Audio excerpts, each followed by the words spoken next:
오늘 대통령께서 이제 국회에 시정연설 하시면서 공정경제 3법 처리 협력을 뭐 말씀을 하셨더라고요. 예. 지금 이제 국정감사도 끝났고 이제 입법의 시간인데 일단 여야 이번 그 공정경제 3법의 입법 처리 전망 뭐 이런 어떤 입장 뭐 이런 걸 포함해서 여야의 그 의견을 좀 들어보고 싶습니다. 우선 우리 김병우 의원님. 네, 물 한 잔 먹고 시작하겠습니다. 예. 저희도 이게 화상회를 많이 해본 적이 없어서 조금 어색하더라도 처음이세요? 좀 이해해 주세요. 아닙니다. 뭐 너무 잘하시는데요. 뭐. 예. 저희 당에서 이제 공정경제 3법이라고 하고 예. 있고요. 국민의힘에서 기업규제 3법이라고는 안 하는 거 아닌가요? 우리 존경하는 김종인 대표님께서는 공정경제 3법이라고 계속 네이밍을 하고 계시고요. 그래서 저희들도 이제 국민의힘에서 좀 이렇게 보다 더 클리어한 입장이 좀 나와줬으면 좋겠다는 생각을 해요. 그리고 이제 어차피 이것이 이제 국회에서 통과가 되려면 상법은 법사위, 그다음에 이제 공정거래법과 금융그룹 감독법은 정무위. 그래서 이제 법안 소위에서 통과를 해야 되는데 아직 이제 우리 국민의힘의 입장이 정확하게 당 대표님께서는 입장이 확고하신 것 같은데 또 의원님들 만나 뵈면 아직 뭐 뚜렷한 입장이 정해진 거 있지 않은 것 같아서 저희들도 어쨌든 법이라는 게 여야가 서로 토론과 양보와 타협을 통해서 합의점을 찾아서 이제 국회에서 통과를 시켜야 되는데 그런 측면에서 12월 9일까지 정기국회 내에 이 법을 통과시켰으면 하는 바람을 갖고 있고 꼭 하고 싶어요. 하고 싶은데 제1야당인 국민의힘에서 어떻게 나오느냐 그런 부분에서 좀 궁금하다는 말씀을 먼저 드리고 싶습니다. 알겠습니다. 우리 윤창인 의원님 어떻게 보세요? 뭐 이번 정기국회 그 입법 처리 전망. 글쎄요, 뭐 이 문제를 이제 저 대표님, 저 비상대책위원장님과 우리 또 개별 의원 간에 이제 어떤 조정이 이제 완벽하게 이루어지지 않았다라고 하는 거에 너무 초점을 맞추면 이제 논의가 복잡해지긴 합니다만 제가 볼 때는 이제 이 문제를 들여다보는 시각이 다양하다고 하는 거를 좀 서로 이해를 했으면 좋겠고 그만큼 또 협상의 가능성이 이제 열려 있긴 하나 그만큼 이게 어려운 문제다라는 것을 서로 좀 인식을 했으면 좋겠고요. 아마 제가 모르긴 모르겠을 때 뭐 여당 내에서도 아마 다 자기 속의 생각 다 얘기해 보라고 그러면 아마 굉장히 다양한 의견이 나올 거라고 저는 생각을 합니다. 왜냐하면 국정에 운전대를 주신 분들이기 때문에 경제가 잘못되면 다 책임 다 져야 되는데 혹시라도 이 법 때문에 경제가 좀 힘들어지고 어려워지면 그거 다 책임지셔야 되는데 그거 여당 의원들 중에 야 이게 우리가 이렇게 책임져야 되는 입장에서 이렇게 화끈하게 밀어붙여서야 되겠느냐라는 시각도 분명히 있을 수 있거든요. 그래서 저는 뭐 테이블에 올려놓고 얘기를 해야 되지만 현재로서는 이 문제가 그만큼 복잡하고 그 효과에 대한 분석이나 그런 부분이 조금 부족한 상태라는 것을 거꾸로 읽어낼 수 있는 여지가 있고 그래서 사실 또 대표님이 노동개혁도 하자고 그러신 거 아니겠어요? 그러면 또 그 노동개혁은 또 상당히 또 빼고 얘기하자 또 얘기하시고 이러면서 이제 문제가 복잡해지긴 했으나 그만큼 이 문제가 이렇게 간단하지가 않다는 거를 서로 인식을 하고 좀 거기에서 좋은 안을 도출했으면 하는 생각입니다. 그럼 국민의힘에서는 꼭 이번 정기국회에 이렇게 통과시킬 이유가 없다. 저는 이 문제에 대해서는 여야가 바뀐 것 같은 느낌이 드는 게 여당이 더 걱정을 해야 돼요 지금. 왜냐하면은 이 문제를 이따 다 얘기하겠지만 이렇게 복잡하고 어려운 문제를 그리고 우리 김상조 실장께서 우리 참여연대 하시고 경제개혁연대 하실 때 한 십몇 년 이상을 계속 얘기하던 것들 하나하나 다 그냥 합쳐가지고 한꺼번에 패키지를 만들어가지고 그 몇십여 년 이상 얘기한 거를 그냥 전부 합쳐서 한꺼번에 왕창 통과시키자 이런 식으로 얘기를 하시는 건데 혹시 김종인 위원장님 뭐 입장 변화 없습니까? 저는 아직은 뭐 이제 확인을 못했습니다만 아마 노동개혁을 얘기하시는 순간부터 속으로는 조금 이 문제에 대해서 다른 생각을 하기 시작하신 거라고 생각이 들고 왜냐하면은 이대로 괜찮다고 그랬으면 노동개혁 얘기 안 하셨겠죠. 근데 이대로 그냥 가기가 어렵다라고 보셨기 때문에 그럼 이걸 노동개혁이라는 것하고 이렇게 잘 연결해서 한번 가보자 이렇게 얘기하신 것 자체가 벌써 입장 변화가 있었던 거라고 좀 보고 있어서 사실 그 두 가지는 뭐 별개의 사안인데 그 별개의 김병호 의원님 사안인데 패키지가 돼버린 거죠. 그 여당 입장에서 이번 정기국회에서 꼭 처리하지 않으면 안 되는 뭐 절박한 이유가 있으십니까? 기본적으로 저희가 이 공정경제 3법을 정부 안으로 발의한 거는 정부 여당은 우리 경제에 대해서 무한 책임을 지고 있지 않습니까?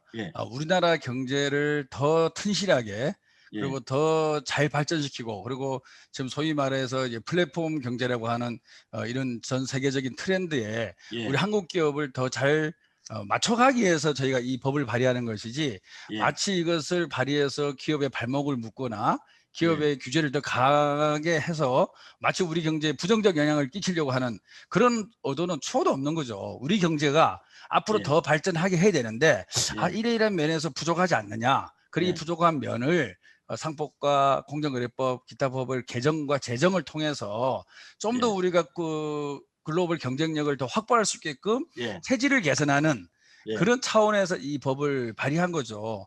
우리가 이제 소위 말해서 글로벌 스탠다드를 따라가야 되고 세계 눈에서 바라보는 한국 경제도 바라봐야 될 거 아닙니까?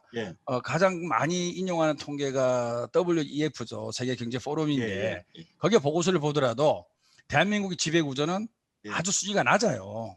그러니까 전 세계에서 바라보기에 대한민국 그동안에 경제성장 잘해왔고 박수치고 요즘도 K 방역 잘하고 있지 않습니까? 하지만 부족한 면이 있다. 그게 뭐냐? 지배구조라는 측면에서는 아직 대한민국은 세계의 눈에 봤을 때 부족한 면이 있다라고 인정하고 있는 보고서가 많이 나오고 있고 대표적으로 WEF가 그렇게 하고 있지 않습니까? 그런 차원에서 우리가 좀 더 기업과 주주, 그다음 기업과 기업, 기업과 소비자의 관계를 좀 더 평등하면서도 서로가 최대의 목표를 추구할 수 있는 그런 관계 설정을 잘 해 나갈 필요가 있다. 그리고 이런 관계 설정이 잘 되면 우리 경제가 더 발전할 수 있는 가능성과 잠재력이 있다. 그걸 한번 해보자. 이런 취지에서 우리가 공정거래 3법을 공정경제 3법을 발의한 것이지 우리가 뭐 경제에 부정적 영향을 끼치거나 그런 건 절대 아니라는 그런 말씀을 꼭 드리고 싶습니다. 자, 그러면 의원님 말씀이 이제 맞다고 한다면 일단 기업들이 상당히 수긍하고 환영을 해야 될 텐데 지금 기업들 사실 뭐 상장사 보면 80 내지 90%가 지금 상법 공정거래법 개정안이 경영에 부정적인 영향을 미칠 거라는 지금 막 이런 설문조사 결과가 나오고 있는데 이 부분을 어떻게 해석해야 됩니까? 그래서 저희가 지금 저희가 이제 공정경제 TF팀에서 오늘도 갔다 왔습니다. 중견기업연합회를 다녀왔는데요. 상공회의소 그리고 경총 그리고 내일은 저희가 이제 벤처기업협회를 갈 예정입니다. 그래서 이제 기업인들이 갖고 있는 선입견 또는 편견 저는 분명히 많이 느끼고 있고요. 그리고 잘못된 정보나 팩트 체크도 꽤 있는 것 같아요. 그래서 그분들의 대화를 통해서 이 법으로 인해서 우리 경제에 부정적 영향을 끼친다 그러면 우리가 하겠습니까? 우리 정부 여당인데요. 이 법 개정을 통해서 좀 더 나은 기업 환경을 만들고자 그리고 글로벌 스탠다드에 더 가까이 가고자 우리가 노력하는 과정에서 이 법 개정이 있는 것이지 이 법 개정을 통해서 우리 기업들이 불안해하고 기업들이 힘들어하고 그런 걸 절대 원하지 않죠. 그런데 이제 중요한 것은 기업과 오너는 좀 구분돼서 좀 이해할 필요가 있다고 봅니다. 다시 말해서 기업은 좋아질 수 있는데 오너가 힘들 수 있는 거죠. 그런데 지금 이제 얘기가 막 혼용되고 있지 않습니까? 기업과 기업인이. 물론 이제 기업인이 시인하게 일해야지 기업이 잘 되는 거 맞죠. 하지만 기업에는 이익을 가져다 주는데 총수 입장에서는 불편한 게 있을 수 있겠죠. 그럼 우리는 어떤 걸 해야 되죠? 기업이 잘 되게 해야 되겠죠. 그래서 지금 이런 많은 대화를 하고 있는데요. 기업에 유리한 것과 기업의 오너에 불리한 것 또는 그 반대면 또 둘 다 유리한 거 이런 것들을 잘 구분해 갖고 저희가 서로 대화를 가져 나가려고 그러고 그 대화 속에서 좀 부족한 점은 보완해 나가려고 노력하고 있습니다. 그럼 뭐 기업들이 이해를 하던가요? 이렇게 이제 단체마다 좀 다른 것 같아요. 단체마다. 어느 단체 가면 조금 좁아지는 부분도 있고요. 또 어디 가면 또 서로가 커뮤니케이션이 안 되는 부분도 있고 그렇습니다. 오케이, 알겠습니다. 저 윤창현 의원님, 우리 이제 김병호 의원님이 이제 WEF 예를 드시 한국 기업들의 지배 구조가 후지다, 뭐 그냥 쉽게 말씀드리면 거기에 동의하시는지 지금 이 글로벌 기업들도 나오는데 어떻게 우리나라 기업 지배 구조 후지다고 할 수 있는지 뭐 글쎄, 논란이 있을 것 같고요. 그다음에 논란은 이게 여지가 지금 많죠. 정말 글로벌 스탠다드로 가고 있는 건지. 예. 우선 그 김병우 의원께서는 우리 그 정무위원회의 여당 간사로서 아주 예. 커다란 역할을 하고 계시고, 예. 그리고 그 정무위의 중심을 잡는 데 있어서 참 그 지대한 그런 공헌을 하고 계셔서 항상 아유, 존경하는 마음으로 바라보고 있다는 사실을 우선 전제로 아유, 제가 제 말문을 왜냐하면은 막네요. 무슨 말씀하시는 거예요? 왜냐하면은 그 메신저와 메시지를 저는 좀 예. 구별하고 싶어요. 예, 예. 예, 그러니까 국회에 와서 느끼는 거는 메신저들을 너무 쉽게 공격을 하더라고요. 예. 그러니까 제가 어떤 말을 하잖아요. 그러면 그 예. 말이 마음에 안 들면 말을 가지고 얘기해야 되는데 나를 가지고 뭐라고 그래요. 막 예, 이렇게. 예, 예. 사람을 막 뭐라고 그런다. 예. 그 마찬가지로 지금 우리 간사님 또 의원님하고 논쟁하는 과정에서 혹시 이런 게 나오더라도 그것이 예. 메신저를 공격하고 전혀 아니다라는 거를 우선 알겠습니다. 말씀드리면서 아유, 예. 아마 충분히 서로를 아실 것 같아요. 존중하면서 예. 아니 그래서 서로 이제 반대된 얘기를 좀 할 상임위에서 수밖에 자주 뵙고 없는데 있습니다. 예. 예. 그래서 네. 그런 면에서 우선 첫 번째는 그 아주 중요한 말씀을 해주셨습니다만 순기능과 그 장점을 주로 말씀을 하고 계신다는 생각이 듭니다. 좋은 점, 이 예. 다 법안이 분명히 장점과 단점이 있는데 장점을 강조하고 계시다는 생각이 들어서 이 장점만 보지 마시고 단점도 보셔야 된다라는 거.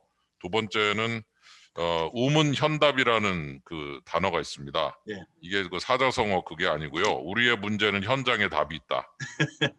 그럼 우리의 문제는 현장에 답이 있는데 그 오늘 갔다 오신 얘기 하셨습니다만 현장에서 얘기하는 거를 들으니까 좀 너무 편견이 있으신 것 같아서 조금 설득을 할 필요가 있다 이런 얘기를 하시는데 거꾸로 그걸 뒤집어 얘기하면 현장에서 느낄 때 이 법이 좀 상당히 부담이 된다는 뜻이 예. 되거든요. 예.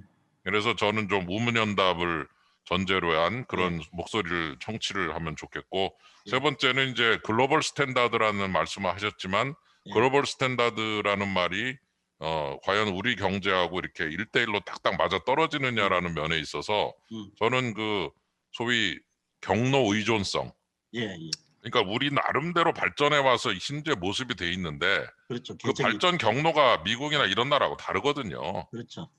근데 그런 나라에 있거나 그런 나라에서 시행하고 있는 거를 저 괜찮네 그냥 똑 따다가 쓴다고 우리가 그거를 그대로 모방을 한다고 그대로 잘 되는 것도 아니고 그런 면에서 우리의 패스 디펜던스 즉 경로 의존성을 감안을 해서 이 좀 죄송한 얘기인데 아까 K 방역 얘기하셨는데 K 지배 구조도 한번 생각해 볼 가치가 있어요. 근데 이런 문제를 볼 때 항상 우리나라 기업 지배 구조를 후지다. 문제 있다라고 보는데 그게 왜 그런지 제가 압니다. 왜냐하면 미국은 전문 경영, 독립 경영 중심인데 우리는 오너 경영, 계열 경영 중심이거든요. 오너 계열이 그럼 무조건 나쁜 거냐?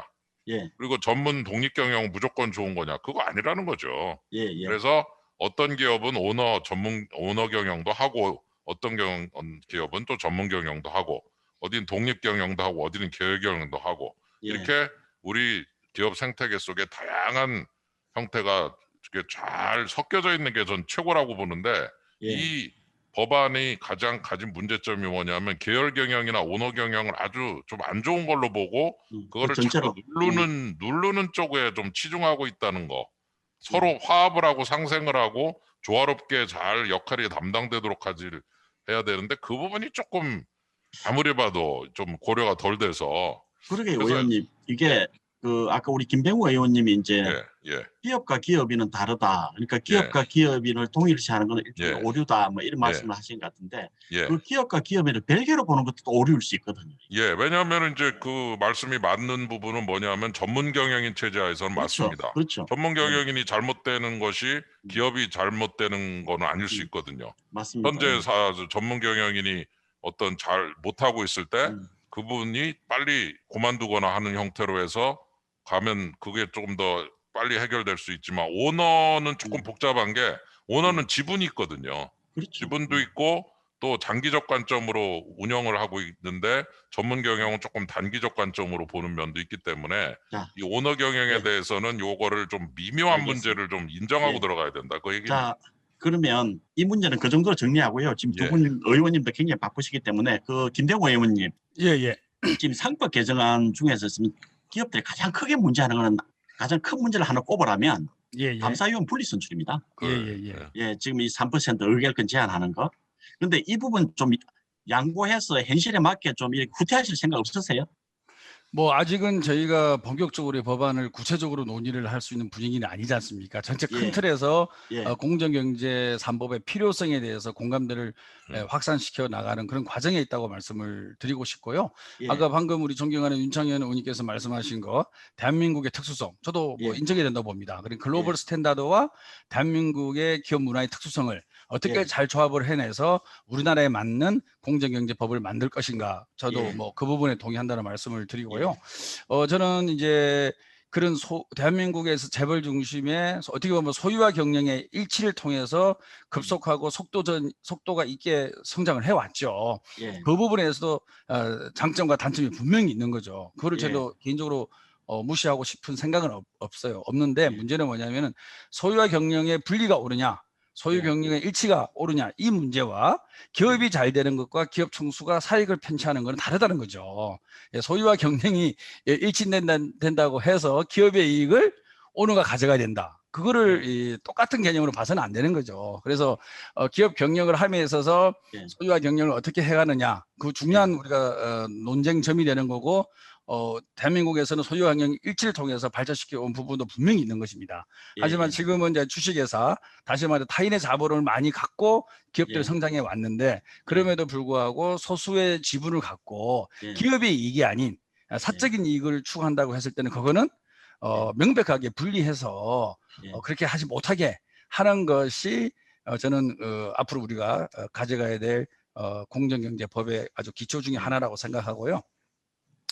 그렇습니다. 이 지배구조에서 핵심이 이제 이사회하고 감사위원회 그런 부분인데, 지금까지 저희가 이제 이사회 안에 사회이사라는 것을 한번 도입을 해봤고요. 그리고 이사 중에서 또 감사위원을 뽑아서 또 감사의 역할을 해왔습니다. 근데 하지만 지금까지 이제 감사위원회의 보고서를 보면 그렇게 독립적으로 과연 잘 해왔느냐, 이런 부분에서 썩 평가가 좋지만 않은 것 같습니다. 그러다 보니까 지금 현재는 이사 중에서 감사위원을 뽑아서 감사위원회를 구성하는데요. 이사 중에서 뽑다 보니까 결국에 그나물에 이제 그 밥에 그나물이 되는 거죠. 그래서 분리선출이라는 게 쉽게 얘기해서 그런 거죠. 이사에서 감사위원을 뽑지 말고 이사랑 별개로 별개로 감사위원을 뽑자라는 거죠. 그리고 그 내용은 저희들이 충분히 알고 있고요. 그래서 그 뜻을 조금 이해해 주신다 그러면 그런 뜻이 있는 것이 감사위원 분리 선출이구나, 이렇게 이해를 해 주실 거라고 생각합니다. 하지만 첫 번째는 이 감사위원 진 분리 부분을 어떻게 보면 이제 그 기업의 자유를 맡길 수도 있지 않겠느냐는 의견도 있고요. 그 다음에 지금 저렇게 분리한다고 했을 때 소위 대주주 그 어떤 그 견제를 위해서 분리한다고 했을 때 모든 이 법은 어느 정도 이렇게 균형 밸런스가 중요하잖아요. 그렇죠. 대주주를 견제한다면 또 그걸 보완할 수 있는 그런 어떤 일종의 경영권 보호라든지 이런 부분에 대해서 뭔가 밸런스를 맞춰줘야 되는데 또 그런 부분에 대해서는 아무 언급이 없단 말이에요. 현재 감사위원회 제도가 이제 이사이면서 감사위원을 하고 있다 보니까 자기 감사라는 좀 모순이 있는 것도 사실이에요. 이사회 구성원이면서 또 감사위원회 구성이죠. 이런 또 한계점이 있는 거는 분명하다고 보고요. 그렇다고 하더라도 이 3% 룰을 수용하는 대신에 뭐 차등 의결권이라든지 뭐 포이즌 필이라든지 이런 걸 도입하자는 논의가 있는데요. 아마 전 세계에서 이렇게 큰 회사에 차등 의결권을 도입한 나라는 미국을 제외하고는 거의 없죠. 보통 이제 성장하는 벤처기업이라든지 스타트업 기업에는 이제 회사를 창업을 해서 외부 자금이 들어오지 않으면 성장을 할 수 없지 않습니까? 그러다 보니까 외부 자금을 펀딩을 받다 보면 창업주 지분이 떨어지는 거죠. 창업주가 지분이 떨어지다 보면은 기술 개발에 전념할 시간에 경영권 방어에 신경을 쓰다 보니까 기업 발전이 저해된다. 그래서 차등 의결권을 도입하자, 이게 이제 배경인데요. 지금 우리가 논의하는 거하고 좀 차등 의결권은 좀 다른 문제죠. 지금 우리가 논의하는 것은 대규모 집단을 위주로 지금 우리가 논의를 하고 있는데, 지금 이제 우리 이 업계에서 논의되고 있는 차등 의결권은 벤처기업과 스타트업 위주로 그 부분은 이해를 저희들이 알고 있는데, 그런데 뭐 지금 대기업도 뭐 물론 이제 뭐 지주해상 행태라든지 여러 가지 뭐 지도구조가 있겠지만 대기업도 경영권 위협에 노출되기는 마찬가지인데요. 윤창인 의원님 어떻게 생각하세요? 예. 그래서 뭐 좋은 말씀 잘 들었습니다. 다만 이제 그 감사위원 그 한국지배구조원이라는 이제 그 훌륭한 기관이 있고 이 기관에서 사회이사의 역할에 대한 모범 기준 혹은 또 감사위원회에 대한 모범 기준 이런 거를 계속 이제 이렇게 업데이트하고 만들어내는데 저도 이제 사회이사로서 활동을 해봤는데 점점 그 역할이 무거워지고 있습니다. 굉장히 많은 권한이 또 주어지고 있어요. 다른 말로 하면 권한과 책임, 소위 아레날이라고 하는 이 아레날이 굉장히 늘어나고 강해지고 있습니다. 그러면 감사위원이 된다 그러면 내부 감사 플러스 회계 제도까지 다 감사를 하게 돼 있어요. 그렇죠. 회계 관리까지. 그래서 그 역할이나 그 책임과 권한이 막 굉장히 큽니다. 그래서 이제 지금 아마 기업들이 좀 겁내는 게 뭐냐면은 이렇게 그 많은 역할을 사회이사와 그 감사위원회에다가 부여를 하고 그리고 나서 그 임명하는 거 예를 들어 지주회사라고 가정하면 지주회사가 자회사가 상장했을 때 20% 지분 가지잖아요. 그렇죠. 네, 20% 지분을 가지고 있는데 20% 지분 행사를 못하고 3%밖에 못해요. 예, 그러면 내가 17%는 그냥 무력화되는 겁니다. 맞습니다. 이 법에 따르면. 그러면 이제 다른 주주들이 연합을 해서 들어오면은 3%짜리 2개가 들어오면 3%짜리 하나 지주회사를 이겨버리는 거죠. 그런데 그렇게 해서 어떤 펀드라든가 이런 데서 저 아주 작정을 하고 접근을 한다고 그러면은 자기들이 원하는 분을 사회이사 겸 감사위원으로 딱 그 임명이 되면 그 다음에 그 기업에 대한 그 권한이 엄청나게 늘어나 있기 때문에 그거를 100% 활용한다 그러면 기업의 내부 정보나 혹은 어마어마한 거의 기밀에 관한 사항까지 다 뽑아낼 수 있는 거예요. 그래서 그렇죠. 그런 식으로 이제 우리가 제도를 만들 때는 여러 가지 장점들도 보면서 이게 좋은 점이 있다라고 얘기해야 되지만 항상 생각해야 될 게 단점이라든가 부작용. 혹시 사고가 날 수도 있지 않느냐. 자동차가 좀 더 120km, 150km 밟으면은 그럴 때 저는 이제 이것이 아마 생각지 않았던 어떤 상황을 만들어낼 수 가능성이 있다는 면에서 조금만 좀 두드려봤으면 좋겠어요. 조금만 이 3%라는 그 숫자도 그렇고 그리고 그게 외부에서 그 펀드 같은 데서 펀드 연합군들이 들어와서 기존의 그 거버넌스를 확 한번 무너뜨리거나 바꿔버릴 수 있다고 그럴 때 그게 그럼 기업에 꼭 도움이 되는 거냐 문제 등등해서 부작용에 대해서 조금만 좀 더 세밀하게 두드려봤으면 하는 생각입니다. 지금 윤창현 의원님 그 의견은 그 여당 내에서도 황자 의원 뭐 해서 이렇게 기업 조금 아시는 분들은 지금 뭐 그런 의견들을 내시는데 여당 내에서도 다른 의견들이 많이 나오는 것 같거든요. 그 우리 김병호 의원님 어떻게 생각하세요? 지금 말씀하신 기술 유출이라든지 그다음에 기업 정보가 경쟁 기업 또는 다국적 기업에 넘어가는 거 그런 것들은 당연히 막아야죠. 저희가 이것을 기업이 공정 경제 속에서 더 경쟁력을 갖춘 기업으로 만들기 위해서 노력을 하는 과정에 있지. 그러는 속에서 우리나라의 우수한 기업들의 기술이 외부로 유출되거나 그럴 우려가 있다 그러면 당연히 저는 그 부분에 대해서는 우리가 심사숙고해서 무엇보다 더 정교하게 막아야 된다고 생각하고요. 아마 그 부분 입법 과정에서 보완 장치가 필요하겠죠. 그리고 현재 이사라든지 또는 임원진에 대해서 법적 책임이 아까 윤창현 의원님이 말씀하셨지만 법적 책임이 아주 강화되어 있습니다. 그래서 본인의 불법 행위가 어떤 민형사상 책임이 본인한테 오는 건지도 다 인식을 하고 있기 때문에 그러한 일은 일어나지 않으리라고 생각하는데 그럼에도 불구하고 그동안에 열심히 성장해 온 우리 기업이 그런 위험에 노출될 것 같으면 사전적으로 그런 위험에 노출되지 않게끔 차단하는 노력은 그거는 반드시 필요하다고 생각합니다. 또 그런 걸 우리가 원하지 않는 거고요. 알겠습니다. 자, 윤창현 의원님, 우리 그 공정거래 부분에 잠깐 넘어갑시다. 이 그 전속 고발권 폐지 물론 이제 그 경성담합이라고 해서 가격 담합이라든지 뭐 공급 제한에 한해서 뭐 전속 고발권을 폐지하겠다.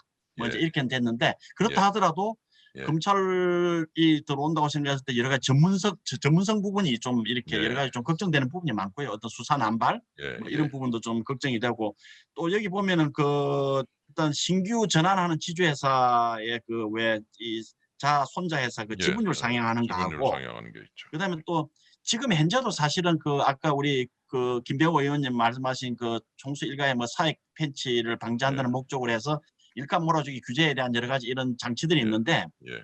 사실 지금 현재도 여러 가지 그 뭐 법원에 가면 뒤집어지기도 하고 막 뭐 어떤 패소율도 높고 막 정상 가격 두고도 논쟁이 있고 뭐 굉장한 문제가 많거든요. 근데 예. 이걸 더 넓혀 버렸어요. 그렇죠. 더 넓혔는데 지금 아시다시피 기업들이 지금 대부분 막 새로운 디지털 전환 막 이런 식으로 이렇게 해서 전 업종을 디지털라이제이션 하고 있는데 맞습니다. 예. 이런 ICT라든 이런 부분이 굉장히 기업 내부의 어떤 시크릿, 어떤 비밀, 민감 이런 예외적인 어떤 그런 부분들이 워낙 많아서 예. 이게 만약 이렇게 일감으로의 규제를 이렇게 만약 확대하게 가면은 지금 현재 정부에서 말하는 디지털 뉴딜, 디지털 전환 전 여기에도 큰 작용 요인이 있을 것 같아요. 어떻게 생각하세요? 그래서 저거 기업인들하고 좀 얘기도 해보고 그랬는데요. 아마 예. 근데 그 우리 김 의원님께서도 더 여러 가지 노력하고 계시는 걸로 압니다만은 이 부분에서 제일 겁내하는 것 중에 거의 탑입니다. 이 지금 말씀하신 그 전속 고발권이. 예. 그러니까 공정거래위원회도 사실은 1년에 3조 2천억 정도를 이제 과징금을 부과하는데 그렇죠. 그중에 예. 3조를 소송을 해요, 또. 맞습니다. 예, 예. 그래가지고 1년에 한 1조 2천억씩 돌려줘요, 또. 예. 그래서 이자도 막 한 1,000억씩 줘요. 그래도 나중에 과징금 걷었다가 이제 돌려줄 때 이자도 쳐서 줘야 되거든요. 예. 그래서 이제 그런 식으로 공정거래위원회 자체도 워낙 세고 뭐 세무조사는 뭐 기껏해봤자 뭐 한 뭐 몇 달인데 공정거래위원회 조사는 뭐 기르면 뭐 6달, 9달씩 막 하고 막 그러죠. 예. 그런데 재밌는 건 뭐냐면 그럼에도 불구하고 공정거래위원회보다 더 무서운 게 검찰이라고 생각을 하고 있어요. 그래요. 예. 그 왜냐하면은 왜 그러냐면은 검찰의 그 가장 큰 뭐 이것도 또 뭐 여러 가지 또 문제가 있습니다만 별건 수사라는 개념 있지 않습니까? 맞습니다. 한 번 딱 그 검찰에서 네. 딱 요 문제가 있다라고 하면 들어와서 뒤지다가 A가 아니면 B, C가 막 나오고 이러는 데 대해서 전속고발권 폐지됐을 때 이제는 그동안 공정위원회랑 이렇게 실갱이할 때도 있고 물론 뭐 예. 공정위가 무조건 잘못됐다는 뜻이 아니고 예. 그거를 당하는 입장에서는 어쨌건 그게 비용이니까. 그렇죠. 근데 거기에 검찰이 들어와서 나라의 모든 것을 갖다가 다 들여다보기 시작한다. 그 공포감이 이루 말할 수가 없어요. 그래서 저는 참 뭐 할 말은 없습니다만 뭐 A를 피하려다 B를 만난다 이런 식인데 예. 좀 그런 얘기도 거꾸로 좀 너무너무 힘들어 하거든요. 제발 예. 좀 이런 거는 좀 살살해달라고 이런 얘기를 하는데 예. 그거를 굳이 검찰 건속고발 그리고 또 하나는 이제 전문성 문제도 있어요. 그래도 예. 공정위는 그 경제 분석 과장 같은 분들 보면은 뭐 그 경제학 박사들도 막 있고 뭐 좋은 분들 많이 있어서 경제적 관점에서 문제를 보는데 이제 이 검찰은 또 어떤 면에서는 경제적 관점이 아닌 다른 관점을 너무 많이 강조를 하기도 하고 하면서 뭐가 기업하고 좀 뭐가 안 맞는 거죠. 그래서 뭔가 정치적으로 갈 가능성도 예, 있고요. 정치적으로 갈 수 있어요. 그래서 저는 좀 그런 그 공포감에 대해서 지금 코로나가 지금 이렇게 난리를 피고 우리가 기업들이 이렇게 힘들어하는데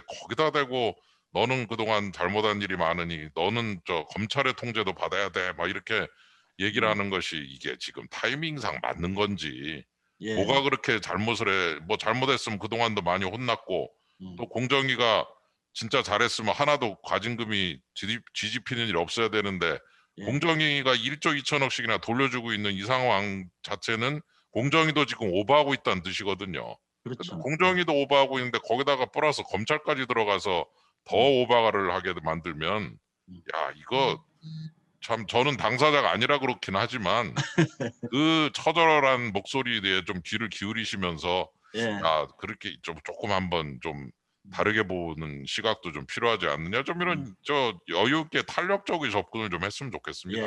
그 김병호 의원님 한 말씀 하시죠. 지금 뭐 우리 윤창현 의원님께서 말씀하신 그 문제가 저희도 뭐 2년 전부터 지속적으로 고민해 오던 문제예요.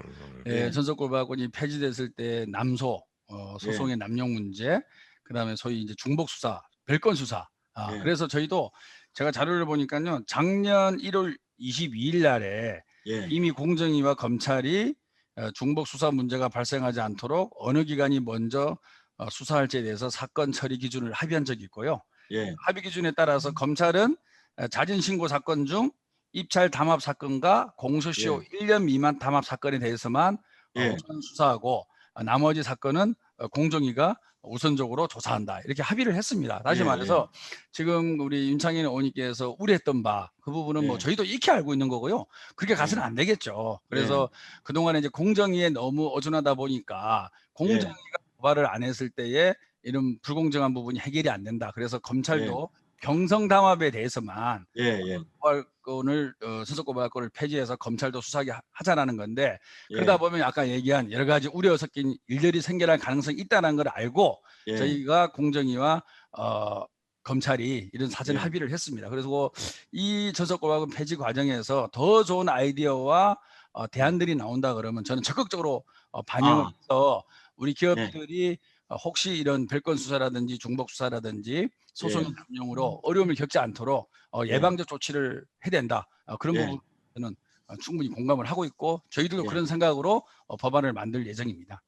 정부 정책이 노력을 하겠습니다. 뭐 어쨌든 그 부분을 탄력적으로 대응하신다는 말씀 그냥 믿고 싶고요. 그 아까 제가 좀 질문을 드리려고 했던 게 정부 정책이라는 게 좀 일관성이 있어야 사실은 기업들이 이제 예측 가능하게 되는데 한동안 왜 정부에서 이제 그 지주회사로 가라고 막 그랬잖아요. 그런데 예를 들어서 만약에 이렇게 자회사 손자에서 이렇게 해서 그 부담률을 까다롭게 하고 막 이렇게 부담을 또 안기면 기업들이 그쪽에 계속 신경을 써야 되잖아요. 그럼 그만큼 투자도 못하고 일자리도 안 생길 텐데. 지주회사의 자회사의 조건을 말씀하시는 것 같은데요. 지금 이제 상장회사 20%에 30% 올라가지 않습니까? 저는 이제 지주회사 제도가 옛날에는 금지돼 있었어요. 그러다가 이제 IMF 이후에 우리나라의 지배구조에 어떤 순환출자, 상호출자, 이 남마와 같이 얽혀 있는 이런 문제 때문에 여러 가지 이제 기업의 어려움이 생기고 그다음에 기업의 위험이 다른 기업 계열사에 전이가 되고 그러면서 저희가 이제 IMF 때 많은 고생을 하다 보니까 그럼 기업 경영의 투명성을 확보하기 위해서 홀딩 컴퍼니 지주회사 위주로 가자. 그래서 한 20년간 해온 거 아닙니까? 그래서 이제 어떤 기업들은 지주회사 체제를 갖고요. 아직도 어떤 기업들은 이제 지주회사 체제가 아닌 그냥 일반 기업 형태로 있는 거죠.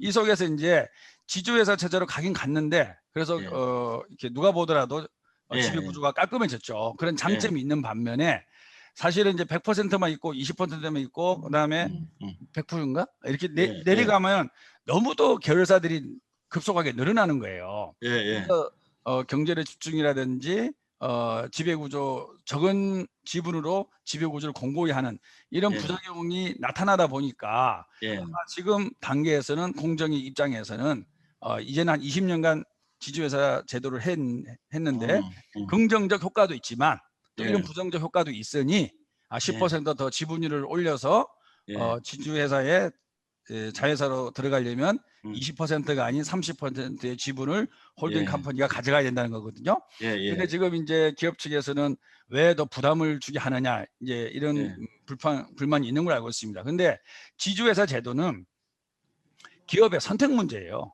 지주회사 제도로 가라는 강제 조항이 아니에요. 이렇게 말해서 기업이 우리는 지배구조를 지주회사 체제로 가고 싶다. 그러면 지주회사 체제로 가는데 20이 아닌 30%를 만들면 되는 거고요. 이게 부담스럽다 그러면 그냥 지금처럼 지주회사 체제가 아닌 체제로 남아 있으면 되는 거예요. 그래서 이 부분을 일괄적으로 계산을 해서 뭐 30조 이상의 비용이 든다. 뭐 이런 것은 제가 팩트 체크로서는 안 맞다고 보고요. 그래서 기업이 지주회사 체제를 선택하느냐, 비지주회사를 선택하느냐 따라서 전략이 달라질 수 있다 이런 말씀을 좀 꼭 드리고 싶습니다. 그 윤창현 의원님 지금 상법 공정거래법 개정안도 그렇고 최근에 뭐 꼭 이 정무위원회 뭐 이런 소관 사항은 아닌데요. 그래도 법무부 보면 또 뭐 징벌적 손해배상제 확대한다 그러고 집단소송법 뭐 제정안. 근데 이런 그 규제 기업 입장에서 규제를 넣기를 하는 법안들이 막 쏟아지고 있는데 야당이 뭐 여당이 그런 법을 추진하겠다고 했을 때 야당이 좀 더 논리적으로 좀 더 이렇게 어떻게 보면은 정말 그 어떤 이 재계의 목소리를 좀 뭔가 이렇게 논리적으로 대변을 해서 좀 이렇게 관철을 시킬 수 있는 어떤 그런 힘을 좀 가져야 되는데 야당에 대해서 사실 여당보다도 야당에 대해서 더 실망스럽다는 이야기 됐습니다. 예, 뭐 그럴 만도 합니다. 180대 100으로 국민들이 만들어 놔서요. 제가 볼 때 뭐 제가 국정감사 한번 해봤더니요. 그 예. 여당 의원님들 뭐 다 그렇진 않지만 정말 예. 국정에 대해서 감사하는 마음으로 하시더라고요. 그래서 제가 농담 삼아 야당은 국정감사를 하는데 여당의 일부는 국정에 대해서 감사하는 마음으로 잘하셨다, 고생하셨다 이렇게 어깨를 두드려 주시는 모습을 보면서 아 이거 감사를 하려면 좀 그래도 좀 못한 거 잘못한 것도 좀 혼내시고 그러셔야지 그렇게 잘했다고 그냥 어깨만 두드려 주시면 그거 어떡하냐 이런 생각도 하는데 이런 말씀하신 대로 이제 그런 그 힘의 열세와 우위 이런 것도 좀 있어서 이제 그런 부분을 좀 이렇게 쉽게 이렇게 해결하기 어려운 면도 좀 많고요. 조금 아까 이제 뭐 지주회사 얘기도 하셨지만 제가 그 지주회사에 대해서는 지난 10년 내지 10몇 년 동안 딱 머릿속에 딱 질문 한 개가 있었거든요. 바로 하라는 거냐 말라는 거냐라는 질문이 맞습니다. 그래서 이게 원래 재벌 지배구조 개혁 때문에 금지됐다가 합법화된 거거든요. 그것도 DJ 정부 때. 그래서 그렇게 그 저희 지주회사로 가면 재벌 또는 그 재벌에 준하는 기업들의 지배구조가 개선이 된다고 도입한 제도라면은 이거 좋은 거니까 좀 빨리빨리 하시오라고 좀 이렇게 쉽게 갈 수 있게 하고 이게 진짜 그렇게 나쁜 거면은 아예 없애버리든지 그래서 좀 입장을 분명히 해야 되는 거 아니냐. 그래서 제가 공정거래위원회 업무 보고 처음 받았을 때 첫 질문이 그거였습니다. 하라는 겁니까? 말라는 겁니까? 그동안 지주회사 제도 20년쯤 됐는데 효과가 좋습니까? 나쁩니까? 효과성에 대해서 분석을 해보셨느냐? 라고 하는 질문을 했는데 뭐라고 답이 왔냐면요. 저희들은 따로 그 데이터를 챙기지 않아서 잘 모르겠습니다. 이런 취지로 그 한 줄, 세 줄짜리인가 찜째 가지고 있어요. 그래서 제가 그 효과성에 대한 분석이 너무 없다. 즉 어떤 정책이 도입이 되고 20년쯤 지났으면 이제쯤이면 이 제도가 어떤 순기능과 역기능이 있는지 좀 제대로 된 분석을 하고 그리고 그걸 토대로 이제 좋은 거면은 더 장려하고 안 좋은 거면은 좀 아예 없애든지 줄이고 이렇게 좀 분명한 어떤 길을 열어줘야 되는데 지금 이 법안도 보면은 하라는 건지 말라는 건지가 좀 애매해가지고 이게 도대체 어떤 쪽이 좋은 건지 그래서 제가 그냥 예로 들었습니다마는 그랬더니 이제 공정거래위원장께서 뭐 저한테 제가 막 뭐라고 그랬더니 그 경제 분석 과장인가 경제학 박사를 좀 뽑았더라고요. 그래서 제가 기대를 많이 하면서 이제야말로 이제 공정거래 정책의 효과성, 진짜 효과 있는 거냐 없는 거냐 이런 걸 분석을 좀 제대로 해갖고 그걸 토대로 좀 이런 거를 했으면 좋겠다 이런 생각이 듭니다. 저 김병호 의원님, 그 지금 사실 그 상법 공정거래법 이게 이제 겨냥하고 있는 게 이제 대기업 상호 출자 제한 대기업 이제 우리 흔히 재벌이라고 이야기하는 그쪽을 겨냥하고 있지만 사실 벤처기업 협회도 그렇고 중견기업 뭐 중소기업 이렇게 나름대로 뭔가 자기 스스로 뭘 해보려고 하는 기업들 쪽에서는 차라리 대기업 규제를 풀어달라. 그렇게 대기업 규제를 막 인위적으로 자꾸 하다 보니까 오히려 자기들이 손해를 본다. 하다못해 인수합병 시장이라든지 M&A 시장이라든지 여러 가지 이런 부분에 대해서도 굉장히 지장이 많이 오고 또 직접적으로는 이 상법 공정거래법 때문에 오히려 중견기업이라든지 벤처기업이 더 골치 아프다는 이야기를 많이 하거든요. 근데 이거는 예를 들어서 문재인 정부의 여러 가지 제2벤처붐이라든지 지금 하고 있는 정책하고도 어긋나잖아요. 그래서 저희가 이제 그 일반 지주회사의 CVC 보유를 허용하는 그런 법을 지금 발의를 해놓고 있고요. 그 부분도 좀 화끈하게 하시지 않고 뭐 이런저런 다 제안을 또 많이 해놨습니다. 그래서 이제 정말 벤처기업과 우리 그 열심히 일하는 스타트업 기업들이 더 M&A 시장에서 제대로 값을 좀 받을 수 있게끔 그동안에 사실은 이제 인력과 기술을 빼오는데 좀 치중했던 부분도 분명히 있거든요. 그래서 이런 지주회사가 CVC를 만들어서 이런 M&A 생태계에 도움이 되게끔 그런 법안을 지금 저희가 아마 다음 우리 법안 소위 때는 본격적으로 논의를 할 수 있지 않을까 생각하고요. 분명히 이런 그 우리가 법 개정에 있어서 대기업과 중견기업, 중소기업, 벤처기업 조금씩 이해관계가 다를 수 있고 또 적용되는 대상에 따라서 또 온도 차이가 있을 수 있을 겁니다. 그래서 내일 저희가 이제 벤처기업 협회를 가는 거예요. 그동안에는 이제 대기업 위주로 얘기를 들어왔다 그러면 내일은 이제 벤처기업과 이런 그 스타트업 목소리도 듣고 유니콘 기업들 얘기도 들려고 그럽니다. 예, 그거 들어보셔야 됩니다. 그래서 아까 누차 말씀드렸지만 저희가 이걸 하는 것이 정말 규제를 해서 대한민국 경제를 망치려고 하는 여당이 어디 있겠습니까?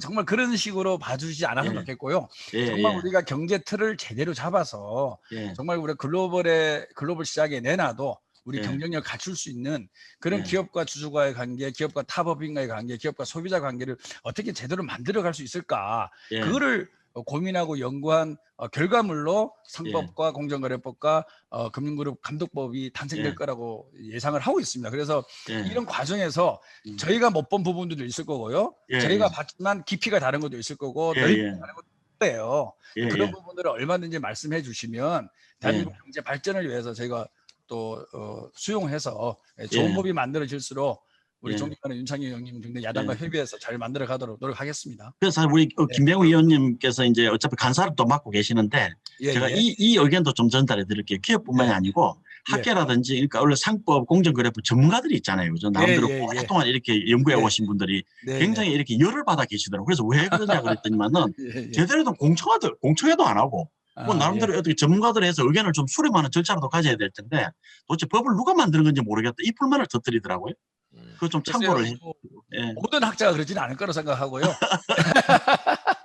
또 뭐 학자나 또 전문가에 따라서 또 생각이 있고 너무 시민단체 말만 많이 듣는 게 아니냐 뭐 이런. 저희가 시민단체로부터 욕을 많이 먹고 있습니다. 집중투표제도 빠뜨렸다.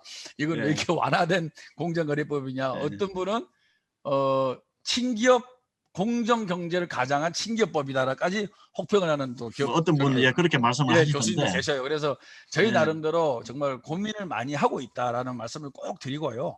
저희가 국회에서 아마 다양한 토론회 그리고 또 법안 심의 과정에서 많은 우리 어우님들이 또 그런 말씀도 하실 거예요.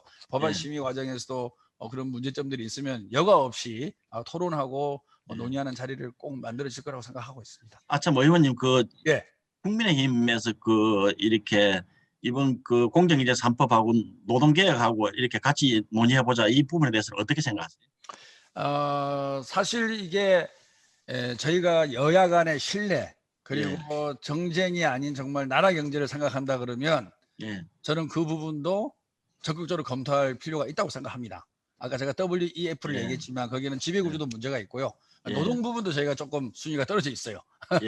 근데 지금 제일 중요한 것은 이 여야 간의 신뢰가 조금 잘 안 되다 보니까 정략적으로 서로가 주장하고 또 상대방이 해석하고 이런 경향이 또 있거든요. 그래서 저희가 이 공정경제 관련된 법과 노동개혁이라는 게 노동자를 대상으로 조건을 열악화시키는 게 아니고요. 지금 우리는 이제 공장과 기계설비 위주의 산업 구조에서 플랫폼 경제로 가고 있습니다. 따라서 노동 환경과 노동 조건, 노동하는 사람이 달라지고 있거든요. 그 차원에서 노동 관련된 부분에 수정할 게 너무너무 많습니다. 이런 것들을 정말 여야가 그리고 노동자과 사용자가 터놓고 정말 우리가 새로운 이 제4차 산업혁명 시대에 맞는 노동을 어떻게 만들어 갈 것인가 그런 차원에서는 함께 고민해 볼 필요가 있는데 이것을 마치 노동자의 현재 근로 조건을 저하시키는 그런 쪽으로 접근을 한다 그러면 또 그건 안 되는 것이죠. 그리고 제일 중요한 것은 상호 간의 신뢰 속에서 정략적으로 접근해서는 안 된다. 나라 경제를 생각하는 접근해야 된다. 이런 말씀. 노동개혁이라는 그 부분을 어쨌든 기업 쪽에서 바라보는 그 시각하고 그러니까 기업 쪽에서 생각하는 시각하고 또 정부 여당에서 생각하는 그 똑같은 용어를 쓰면서도 그 시각이 조금 다른 것 같아요. 그래서 어떻게 보면 그 시장에서 바라는 노동개혁은 되지 않고 기업 규제만 늘어나는 그런 최악의 상태가 오지 않을까 이렇게 또 우려하시는 분도 계시다는 제가 그 말씀을 드리면서 윤창현 의원님, 윤창현 의원님이 만약에 저번 총선에서 잘 돼서만 여당이 됐다고 가정을 할 때 상법 공정거래법 이 개정을 이렇게 하시겠습니까? 이거 갑자기 또 왜 이렇게 가정을 하시면은 아주 말하기 힘들죠. 뭐 가정을 하면은 또 아무렇게나 얘기할 수도 있고 아무 말도 못할 수도 있는데 아니 이런 법을 이렇게 법안을 똑같이 만들진 않았겠죠 당연히. 왜냐하면 이제 사실 그 우리 김병우 의원님이 CVC 지주회사 내에 사내 벤처를 만들어서 이런 벤처 기업들을 사들이고 하는 이런 거를 하자고 하는 법안을 발의를 하시면서 그때 세미나를 하셨는데 예. 제가 그 세미나를 갔었는데 자리가 없어서 참석을 못했어요. 막 예. 이낙연 뭐 당시 저 죄송합니다. 대통령이 막 아니 죄송한 게 아니고요. 우리 자리를 그만큼 많이 확보했어야 되는데. 그 우리 김병욱 의원, 존경하는 김병욱 의원께서 그런 부분에 관심이 많으시고 그거를 이제 합리적으로 처리하시려고 노력을 하시는 걸 제가 잘 알고 있는데 다만 이런 게 있어요. 예를 들어 지주회사 체제를 해라. 예. 지주회사 체제로 만들어서 가면 지배구조가 개선이 되는 것이기 때문에 그 체제 하에서 열심히 기업 활동하는 거는 어느 정도 인정해 주겠다. 그러면서 또 우리 여당 의원들 중에 그런 말을 하시는 거예요. 지주회사로 가더니 계열사가 늘어났다. 그거 지주회사 아닐 때 늘어나면은 그래도 혹시나 하는 의심을 할 수 있지만 지주회사 체제로 가서 거기서 늘어나는 건 그건 괜찮은 거 아닙니까? 그건 좋은 제도니까. 그러니까 그러니까 이제 제 얘기는 뭐냐 하면은 이렇게 지주회사 체제를 놓고 보는 시각이 아주 미묘한 시각이 벌써 있다는 거예요. 늘어나면 안 된다는 식으로 얘기를 하니까 그쪽으로 가라고 그래놓고 또 늘어나면 안 된다라고 그러면 안 된다는 거죠. 제 얘기는 지주회사로 안 가고서 늘어나는 건 내가 좀 걱정이 된다. 이상하게 갈 거 아니냐. 뭐 재벌 총수의 전횡, 뭐 무소불위의 어떤 회장, 뭐 이런 건데 지주회사 체제로 가는 순간 재벌 회장님이 지주회사의 회장님으로서 역할만 하시는 겁니다.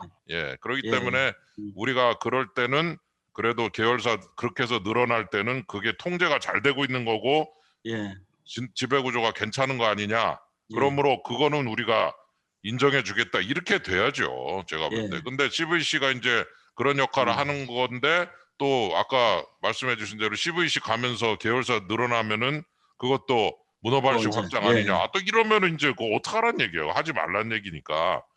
저는 좀 이 문제를 포함해서 바라볼 때 입장을 좀 분명히 하면서 A가 안 좋고 B가 좋은 거면 B는 좀 장려를 해라 이겁니다. 제대로.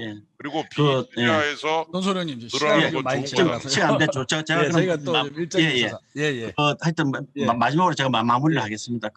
김병호 의원님 그 기업들이 사실 이 상법 공정거래법 이 개정안 이게 되면서 뭔가 국민연금에 대해서도 굉장히 우려를 많이 하거든요. 혹시 이게 국민연금 내세워서 또 기업 지배권을 막 흔들고 뭐 이렇게 하는 게 아니냐 하는 그런 우려도 있는데 그런 부분에 대해서도 한 말씀만 해주세요. 뭐 어떻게 우려를 풀 수 있겠습니까? 국민연금의 주인은 국민이잖아요, 그죠? 대한민국 모든 국민들이 국민연금에 가입돼 있는데요. 따라서 저 국민연금은 국민의 이익을 위해서, 국민의 이익 극대화를 위해서 일을 할 거라고 생각합니다. 그래서 국민연금도 소위 말해서 이제 그 어결권을 행사하는 거를 이제 스튜어드십 코드라 그러는데요. 이런 스튜어드십 코드를 행사할 때 그냥 하는 게 아니고 수탁자 책임 전문위원회라고 있습니다. 거기서 하는데요. 다만 수탁자 책임 전문위원회의 정치적 독립성, 그렇죠. 바로 그 부분입니다. 중립성, 반드시 더 보강할 수 있는 방법이 있으면 저는 보완 장치가 필요할 것 같아요. 얼마든지 의견을 모아서 그리고 제일 중요한 건 전문성이죠. 그렇죠. 그리고 정말로 이거는 특정 기업과 특정 지배주주나 특정 주주를 위해서 하는 게 아니라 국민 모두를 위해서 어떤 의사결정을 내리는 것이 도움이 되느냐. 오로지 국민만 바라보는 차원에서 아까 말씀드린 대로 정치적인 중립성, 독립성과 전문성을 보강해 나간다 그러면은 저는 국민연금이 적극적으로 의결권을 행사하는 게 우리 경제에 도움이 되지 않겠냐. 그런 생각을 하고 있습니다. 지금 우리 김병우 의원 시간이 지금 거의 없다고 하셨어요. 지금 마무리를 해야 되는데 윤창현 의원님 뭐 이렇게 아까 말씀하신 거 이렇게 여당을 설득시키는 것도 중요하겠지만 윤창현 김종인 비상대책위원장님부터 이렇게 좀 잘 설득을 좀 해주시고요. 그렇게 해서 뭔가 통일된 뭔가 입장이 좀 나오기를 원하고요. 금방 나올 겁니다. 그렇게 하고. 존경하는 김병우 의원님 말씀하시는 거 들으면 또 자꾸 마음이 풀리려고 그럽니다. 그래서 그러니까 우리 오늘 제가 진짜 사실 처음 뵀는데 김병우 의원님 김병우 의원님 고향이 산청이래요. 저하고 고향에 갔습니다. 그런데 오늘 김병우 의원님 이렇게 말씀하시는 거 보니까 기업들 의견들 이렇게 충분히 수렴하셔서 상당히 융통성 있게 이렇게 검토하실 이렇게 의지를 보이신 것 같아서 너무 감사드리고요. 오늘 뭐 바쁘신 시간에 두 분 이렇게 나오셔서 뭐 짧은 시간이지만 이렇게 충실하게 이렇게 토론에 응해 주셔서 진심으로 감사드립니다. 건강히 조심하시고요. 다음에 뵙겠습니다. 네, 감사합니다. 감사합니다. 네, 고맙습니다.